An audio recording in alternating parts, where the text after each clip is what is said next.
sono giovani ancora e di fronte a una squadra che con più calma, anche quando va in svantaggio, si mette là. Alla fine sapete qual è la differenza? Oh, benvenuti! Questo è un video che potrebbe finire su calcio fluido, ma non essendoci video, non essendoci cose che meritano un video, finisce anche su azzurro fluido. Se siete nuovi, ciao, io sono Valerio Fluido e mi piace parlare di calcio. E mi piace parlare anche di tattica e di cose che insomma ti portano a ragionare, perché questa volta, a differenza di altre volte, il Como a livello proprio numerico di statistiche è stato dominato. E è una riflessione che va fatta perché per la seconda volta Fabregas si mette a 3, un 3-5-2, un 3-4-2-1 quasi puro, perché ne abbiamo parlato altre volte quando Fabregas si è messo con la difesa 3, però con Diao a tutta fascia. In questo caso ci mette un terzino. Ed era interessante invece la posizione di Dacugna che si alternava con Nico Paz. Insomma, nel primo tempo faccio un recap di quello che è successo, perché magari qualcuno non se l'ha visto. Non devo sempre pensare che tutti hanno visto tutto. Ha senso un veloce recap. Prima di tutto si parte dal giubbino. Il giubbino di Chivu, che è blu come la squadra. Mi ricordo quando Anghissà, no, ti devi togliere la calzamaglia perché non esiste proprio. Così come Fabregas aveva dei pantaloni bianchi, che insomma, io so che non si può fare, ma andiamo avanti. Tiro di Paz centrale, Boni fuori con uno Zielinski che fa il panico a livello di dribbling, ma arrivano le prime occasioni importanti per il Como, occasione per Baturino parata. Io credo che Martinez è protagonista assoluto, il portiere dell'Inter, visto che si parla tanto di Sommer che non è apprezzato in quest'anno, in quest'annata o in generale negli ultimi tempi dai tifosi dell'Inter. Io direi che Josep Martinez ha fatto una partita importante, di grandi parate e di anche grande tranquillità. Poi arriva un incrocio dei pali, un colpo di testa di Kempf, poi c'è la lotta Duvikas-Acerbi, dove la prima volta chiama proprio un fallo al contrario, chiama il fallo a Duvikas, la seconda volta Acerbi lo butta proprio a terra così, nessun rigore, ma va bene. E di solito, sai, si trattengono tutte e due, Duvikas non lo tratteneva, abbastanza clamoroso, ma non ci interessa, anzi potrebbe essere il karma al contrario di Jacopo Ramon. Lasciamo perdere, parliamo di campo, che è più interessante. Arriva il gol di Baturina con un Van der Brent che in realtà era in grossa difficoltà su Di Marco nel primo tempo. Ci sono stati vari cambi di prestazione all'interno della stessa partita.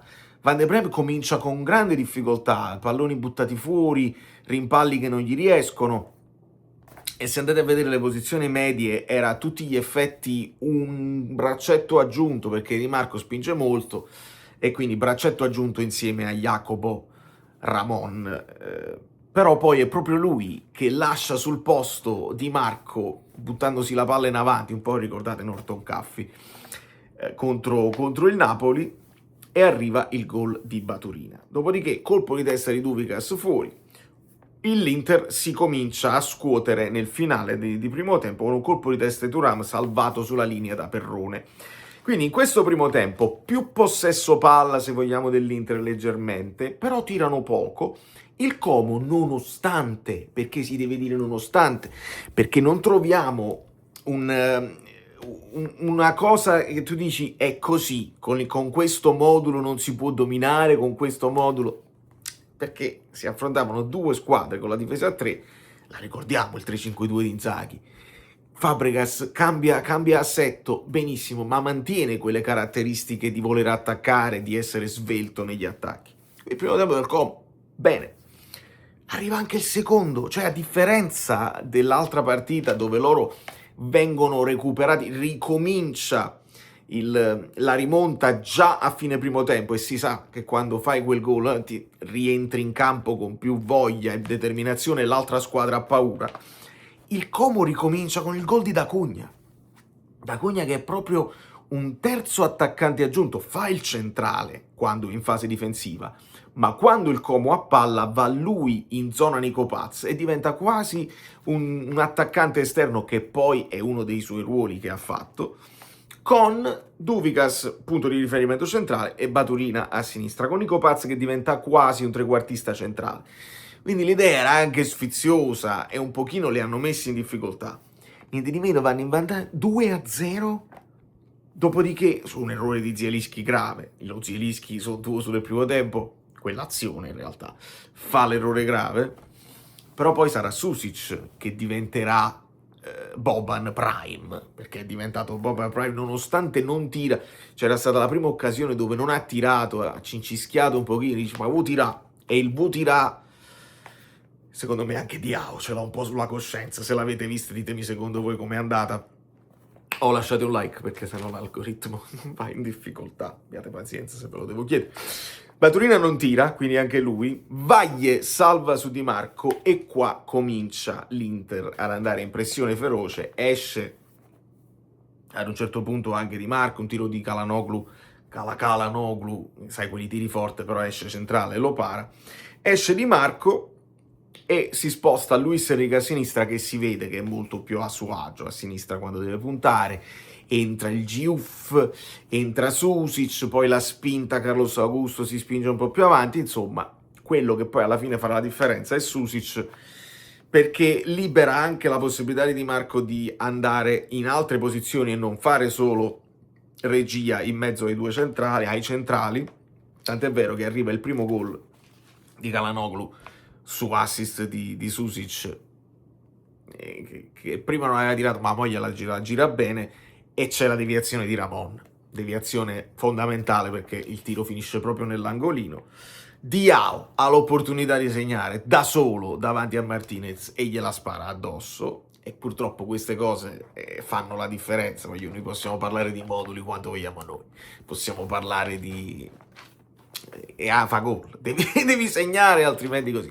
Si può chiedere se effettivamente è arrivata un po' di paura, perché quando poi scotta il pallone devi avere qualcuno con più esperienza che ti tiene sulla squadra, perché noi lo sappiamo, l'allenatore può anche chiederlo, ma distinto i giocatori se si abbassano è difficile, non li fai risalire, a meno che non ci sono 2 o 3 elementi in campo che li spingono proprio fisicamente ad andare avanti, perché se il Como attacca è pericoloso, ma se il Como si abbassa e difende, l'ha dimostrato con l'Inter, prendono gol, sono vulnerabili anche loro. Migliore difesa in campionato, ma perché attaccano, non ti danno modo di attaccarli. Se hanno loro il possesso, se hanno loro l'iniziativa, sono la migliore difesa del campionato.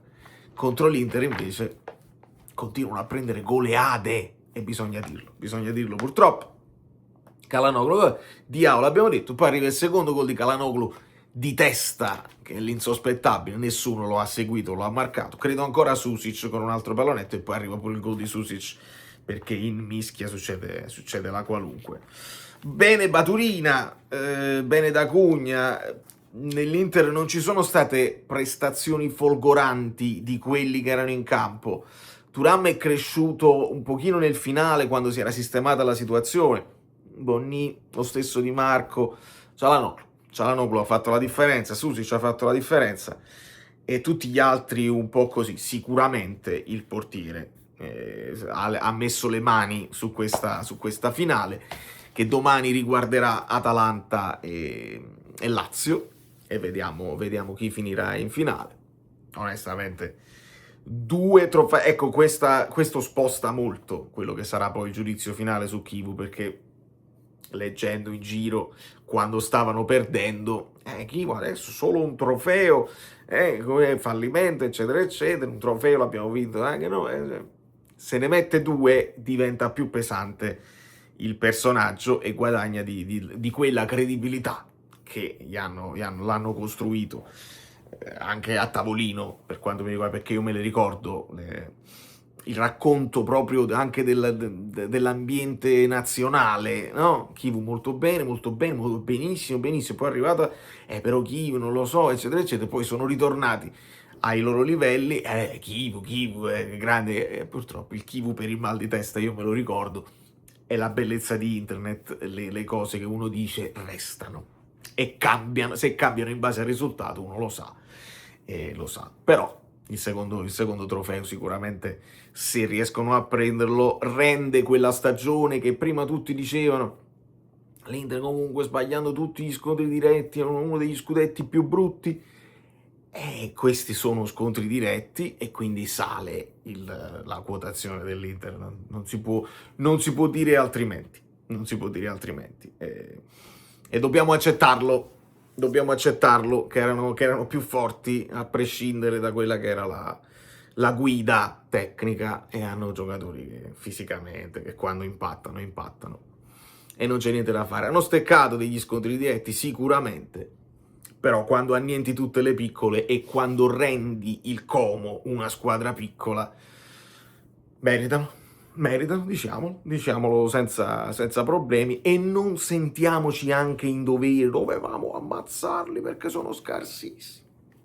No, lavoriamo, lavoriamo per il secondo posto, vediamo se riusciamo a toglierci lo sfizio di almeno stare sopra il Milan, di non farci recuperare dalla Juventus, sarebbe importante. Questa è una mia considerazione che va fuori dalla partita stessa e ritorna a Napoli, perché questo va su tutti e due i canali, quindi posso dire quello che voglio. Da New York, Valerio Fluido è tutto. Grazie per l'ascolto e ci vediamo alla prossima domani, perché si sta parlando di mercato, si stanno parlando voci che si rincorrono, ma io non lo so sinceramente.